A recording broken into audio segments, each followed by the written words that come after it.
Throughout history, humans have been fascinated with this tiny little gland in the middle of our brain. But what is it? What does it do? And why should you even care?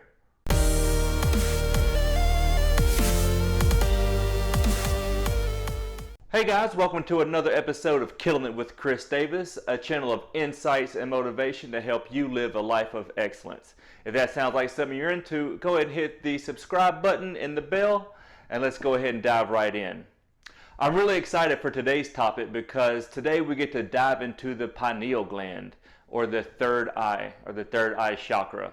Now, the pineal gland is the ultimate topic for motivation and insight, because if you can harness the power of this gland, it will open up a life of inner joy, enlightenment, and strategic vision.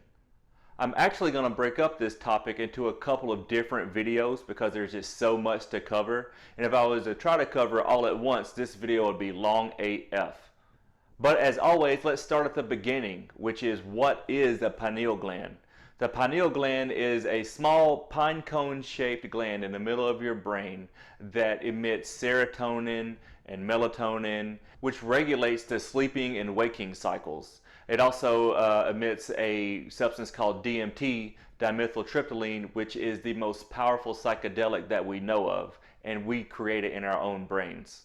Another little fun fact about the pineal gland is that it has retinal tissue inside the lining of it, just like the eyeball. It literally has rods and cones, and it connects with the visual cortex of your brain, literally making it our third eye. It's the only other organ or gland in our body that has these tissues and properties, which makes it literally the third eye.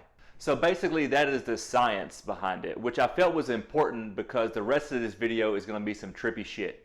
So in order to fully understand the power of the pineal gland, you need to understand it in the context of association with the body's natural life force energy, or chi, or prana, or Kundalini. In ancient cultures, say in ancient Egypt or Hinduism, Kundalini is represented as a snake. In Western culture, snakes kind of get a bad rap. But in Hinduism, snakes are revered animals and are associated with wisdom and intelligence. So for example, in Hinduism, the god Shiva is often represented with dreads as snakes that is coiled on top of his head and shaped of a pine cone. And he also has a dot on the middle of his forehead representing the third eye chakra. Not to get too far sidetracked, but the Kundalini energy is known to travel up the base of the spine, or the root chakra, and travel up all 33 vertebrae into the crown chakra, and then it's represented as exploding into wings. Once the wings expand, it is known to bring enlightenment. That's why the number 33 is so important in esoteric teachings. There's 33 steps to the pyramid. The 33rd degree is the highest degree of Freemasonry you can reach. And if I remember correctly, somebody pretty important died at the age of 33. But anyways, in ancient Egypt, the pineal gland is associated with the Eye of Horus, which is literally the pineal gland in the brain cut in half. This Kundalini energy is why you'll see Egyptian pharaohs depicted with snakes coming out of their foreheads. They wanted to be associated with higher beings of enlightenment. Also, many ancient Sumerian gods were depicted holding pine cones, such as the Anunnaki, I think I'm pronouncing that right. You'll see them holding pine cones, and they're believed to have a special ability to tap into the pineal gland for expanding consciousness and insight.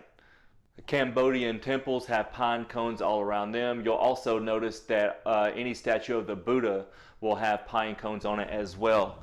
If you'll see here, these little circles are represented of a pine cone. Now, my fellow Christians, you may be thinking, this all sounds like some heathen bullshit. But not so fast. The Bible is one of the greatest books on esoterics ever compiled. The largest pine cone statue in the world is actually located at the Vatican. The Pope has a pine cone on his walking stick. And if it's good enough for the Pope, then it's good enough for about 1 billion other Catholics. Again, the Bible has the third eye, pineal gland, and Kundalini energy all through it. Remember, the pineal gland secretes a couple of chemicals, one being serotonin, which is a milky type substance, and DMT, which is a honey-like substance. So by drawing close to God, he promised the Israelites that I will take you to the land of milk and honey, which is getting closer to God, which is getting closer to enlightenment, which is getting closer to the Christ consciousness. If you remember from Sunday school, Moses' staff was actually made out of a snake, or would turn into a snake. In the book of Exodus, I think chapter 17, whenever the Israelites were battling the Amalekites, I don't know, the bad guys, he was on a hill and he would raise his staff, his energy up, and whenever he raised his staff, the Israelites would get the upper hand. Whenever he lowered his staff, the bad guys would get the upper hand, and eventually Aaron and Hur had to help Moses keep his staff raised, his energy up, until he eventually got ultimate victory, until the Israelites eventually won. Which of course is just a metaphor for your own life. If you can keep your energy up, your vibration up, you'll be able to defeat whatever comes against you in your life. In the book of Matthew chapter 6, Jesus says that the light of the body is in the eye. And if your eye be single, then your entire body will be full of light. And what is light if not energy? In modern times, it is often represented as the Kadia symbol, which is the symbol for wisdom and healing. So the next time you see an ambulance, you'll know what's up. The thing I love about the pineal gland and the third eye and all this is that it really ties in a lot of different cultures and people. And if you can begin to learn about it and incorporate it and begin to activate your own pineal gland, and you begin to see things as they really are, which is what activating your third eye chakra is all about. There is no way that I could cover all the things dealing with the pineal gland in one video, so I won't try. But there's many other things to consider when dealing with the pineal gland. Like, are there any dangers with opening your third eye? How do you even know if you've activated it? What are the benefits from activating it? And there's so many other things that I would love to talk about, and I'm going to talk about in future videos. But that's it for today. If you've liked what you heard, go ahead and give me the thumbs up button, and go ahead and subscribe as well. Thank you so much for watching, guys, and until next time, let's go kill it.